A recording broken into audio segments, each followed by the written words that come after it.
Joe Whitt convinced his parents to let him join the Navy when he was 17. 11 months later, he was on the deck of the USS San Francisco when the Japanese attacked Pearl Harbor. Nearly 67 years to the day later, he returned to Pearl Harbor with the Lakota East High School Marching Band.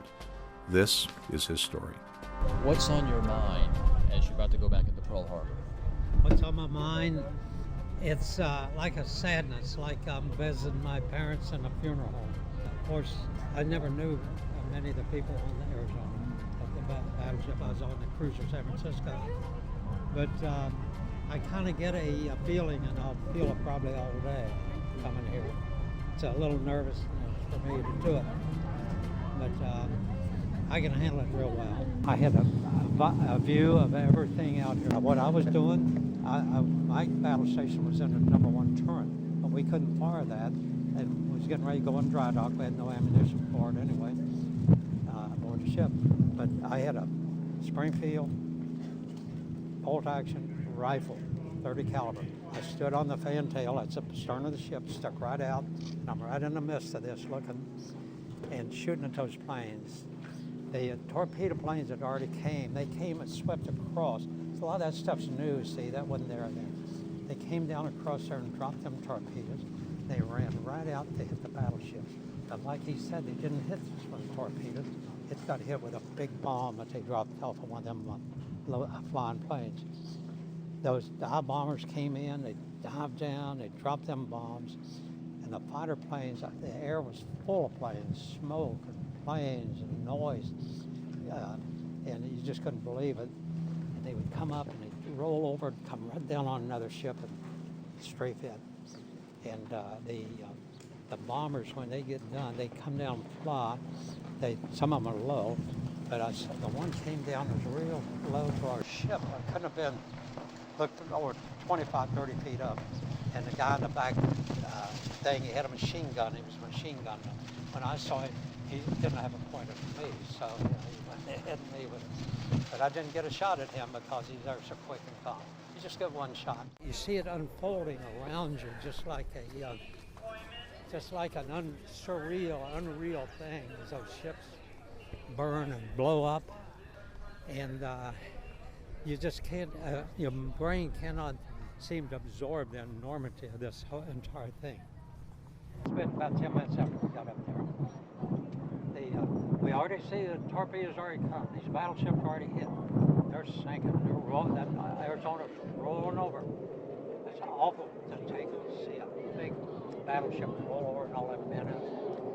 And the other ships on fire and burning. And after we was up there about 10 minutes, I was looking out in there waiting for planes. And suddenly the Arizona, boom, and so, I mean, we're just boys. The hardest thing to remember for me is, young as I was, I looked out and I saw that ship blow up, and I knew in my heart and soul, it just take your breath away, that over 1,000 men perished on that ship. We, the people from West Chester, Ohio, Lakota East Marching Band, present this wreath to honor those men and to remember them who died here on December 7, 1941. Let's never forget what they did and went through.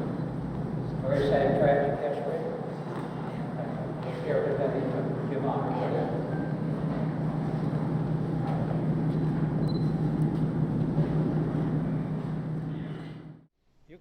If you ever get a chance, go up in the volcano up here, the Cemetery of the Pacific up here in Punch Bowl, and look at them graves thing. And it says S2C, Seaman Second Class, 17 years old. And it's full of them. But on my ship, we buried all of our men at sea. We never buried one, but we couldn't. We was far from home, down in the tropics. And the Admiral, we buried him right off the ship. Captain, no ceremony. We had no chaplain aboard ship. We had nobody to even say a prayer, except somebody wanted to say one.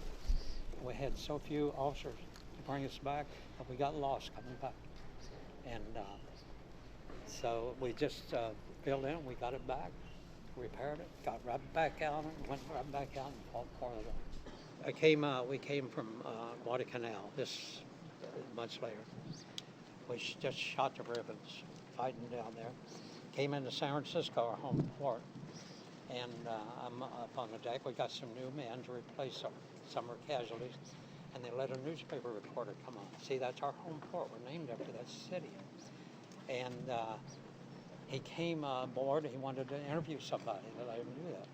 And I saw him. He went to some of the new guy, and they asked him. He said, "We don't know nothing about it. We wasn't there." So I asked that fellow. Here I'm over there, you know. And I've only got one stripe then. And he came over, and he looked at me. I didn't shave or nothing. I just turned 19 years old. Been in the Navy 2 years, and I weighed about 140 pounds. And he says, "Well, how old are you?" I said, "I'm 19." And he said, "I just was 19." He says, "Well, how long you been in the Navy?" I said, 2 years. And he says, "How many battles you been in already?" I says, "Well, I've been in 5, but I think I got credit for I've been in 7, but I think I got credit for 5. He just shook his head. He says, "This is unbelievable." He said, "You're just a bunch of school kids."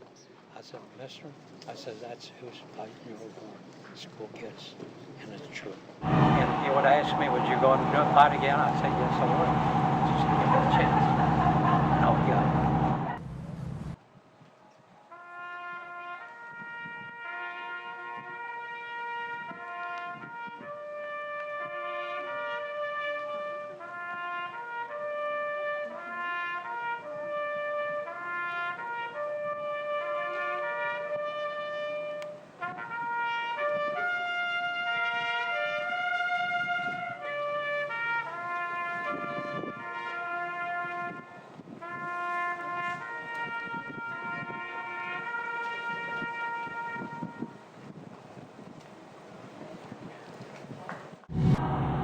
Mr. Whitt, we can't thank you enough for coming with us. What would you want the kids to take away from today?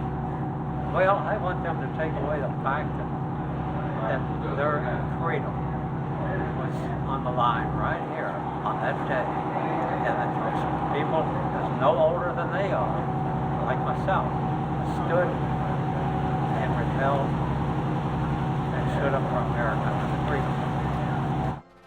By the time the Japanese surrendered, Joe Whitt had 17 battle stars. He'd fought at Guadalcanal, Iwo Jima, and Okinawa. We knew when I saw that first plane, we were in a war, and we were the ones that's going to have to fight it. We knew that there was nobody else going to fight it but us, because we're here, and during the war, we didn't know that we was going to survive it or not. We just hoped that we would.